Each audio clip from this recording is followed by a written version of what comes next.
Game showcases don't get me hyped up anymore. Don't get me wrong, there are still good games being launched, but much like the first time you have a puff of the devil's lettuce, you know, that good Zaza, the first few buzzes are usually the ones that get you the hardest. What do you mean by that? And the other ones you get afterward just don't hit the same. It's like having your first kiss with a big yacht 10 out of 10 Latina, and after that only having relationships with beluga whales. Oh no! I broke my back. For me, the Xbox Games Showcase presentation this year is the same way. What once got me super hyped up for upcoming games and spending all of my money just doesn't anymore. This year's Xbox Games Showcase had more cinematics than actual gameplay, and I know that companies are trying to sell their game. Yes, let's show cool and flashy cinematics, but to me that just screams scam.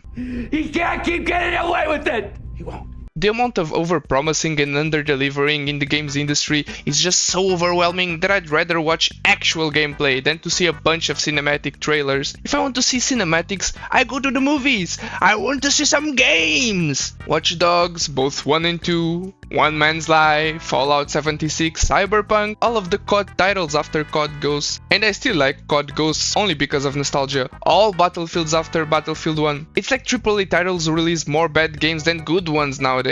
Let's see what games got announced in this year's Xbox Game Showcase. Starting off the event, we've got a great cinematic for COD Black Ops 6. For a Games Showcase, we got a movie trailer to hype us up for the 6th installment of Black Ops. After the massive success of the first 2 Black Ops and 3 disappointments afterward, there's now a new installment to the title by Activision. We got promised by none other than the CEO of Xbox, Phil Spencer himself, that we would be getting the full game, the beta and expansions at launch. But are we getting them for free? $70? $70 plus another additional $70 of expansions? Well, they failed to elaborate on that, but I went to Steam and you can pre-purchase it for €80 or dollars. Also, you're only getting to play the game if you have 300 gigabytes of free space in your computer, since games nowadays are heavier than a fully loaded truck, because God forbid game optimization, lower polygon counts, smaller texture sizes,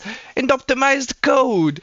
So be prepared to install at least half of your library of games if you want to play the new COD installment. After that, we got to have a little sneak peek at one of the games that always gets me hyped up. This time was no different. Doom always gets me bricked up because sadly it's still one of the few game titles that deliver on their promises. I've played all of the Doom titles and I loved all of them. Doom 3 was a little different in pace and gameplay, but I still liked it. It's like my older brother.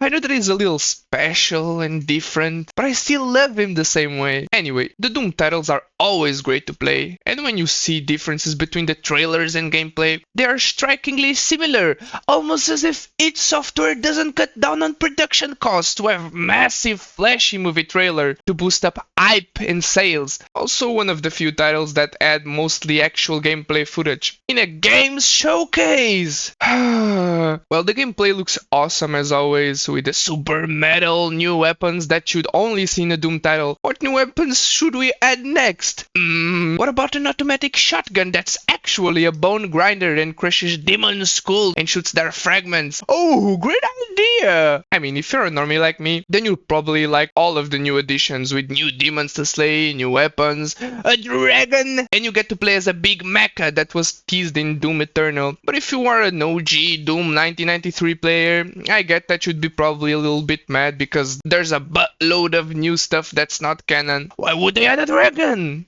Well, I guess that it's because it's cool. Also, keep in mind that the music producer won't be Mick Gordon anymore. Ian Bethesda and id Software had a little bit of a falling out after Doom Eternal. I just hope that the music is as good as the other Dooms. After Doom, there was another cinematic for State of Decay, where we once again had more cinematics than actual gameplay, and I'm not gonna lie, I'm a little bit sick of zombie games. It's like you play them with your friends for 10 hours and then leave them in your Steam library forever, accumulating dust never to be played again. After all, they are all Left 4 Dead clones. I guess that this is an open world where you build your base to survive the apocalypse. I hope that it got State of Decay 2 players hyped up for the next installment at least, but that's not even the point of the video. There was practically no gameplay footage, almost 3 minutes of screen time and less than 20 seconds were actual game. Now sorry to all of my scaly friends, I know that you wanted me to talk about Dragon Age and how good the gameplay was,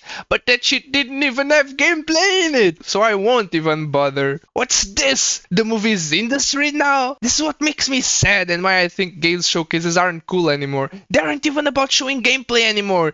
10 minutes in and I've only seen gameplay footage of Doom and 3 cinematics. How am I supposed to get hyped if there's no product to show? You do realize that who made the cinematics isn't even the game company. They probably outsourced some video editing and VFX company from China to make the cinematic, so what you see isn't even from the company. Starfield got a new expansion, Fallout 76, the most disappointing game released in 2018, is now getting a new DLC. Or great! Expeditions 33 got me hyped up. I'm not really into turn-based RPGs, so am I going to buy it?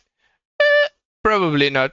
Was this a game showcase? Yes! Unlike most others up until now, it looked like he had more gameplay than cinematic. South of Midnight also looked cool and had actual gameplay. See, that's what I wanted this entire showcase, to see games being featured and played. That's what gets me going as a gamer. Chat seemed to be a little torn in this one, calling it Sweet Baby Ink Alert.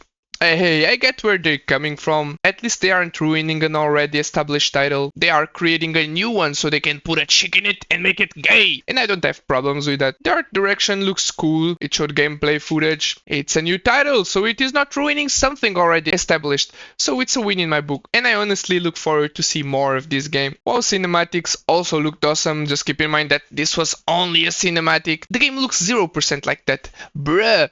Great movie. Metal Gear Solid also had gameplay, big W. Remember that it will be a reboot, remake, or whatever you wanna call it. Snake Eater was released on 2004 and is now being re-released 20 years later with flashier graphics. So if you've played the original, you'll probably be familiar with this one. This is, if they don't decide to change everything, which I doubt. We all know how Sea of Thieves release went and how buggy and messy it was. This was just a new season announcement though. And by now, you get the point I'm trying to make. There are a few good releases anymore. The games being launched in games showcases are mostly cinematics when me. I can't speak for the entire group, but at least what I want to see is actual gameplay. And whenever I tune in to watch one of these events, I just feel like I was scammed from 2 hours of my life. And because all that I got were trailers. Don't get me wrong, Doom, Expedition 33, South of Midnight, Metal Gear Solid, Snake Eater, Flintlock, Fragpunk, Winter Burrow, Life is Strange, Mixtape, and the new Assassin's Creed all had gameplay. But for a games showcase, all of them should have had gameplay, not only half of them. And I'm being generous because even in between the ones that I said, some had more cinematics than actual game. I want to see mechanics, the characters interacting with the world. Basically, the games with the least amount of advertisement budget were the ones I liked the most. Winter Burrow, Fragpunk, Doom, maybe even Mixtape were what a games showcase should be about. A ton of gameplay and as few flashy cinematics as possible. I honestly was more hyped up to a game about a rat during the winter and another FPS with a gimmick than I was to all of the other glorified movie trailers. I honestly liked the latter part of the event more than the beginning, just because the games that they showed looked more like games. Yeah, sure buddy, Black Ops 6 is really going to look like that on release. Keep dreaming! The same goes from State of Decay and all of the other movie trailers. They sure will look like that on release.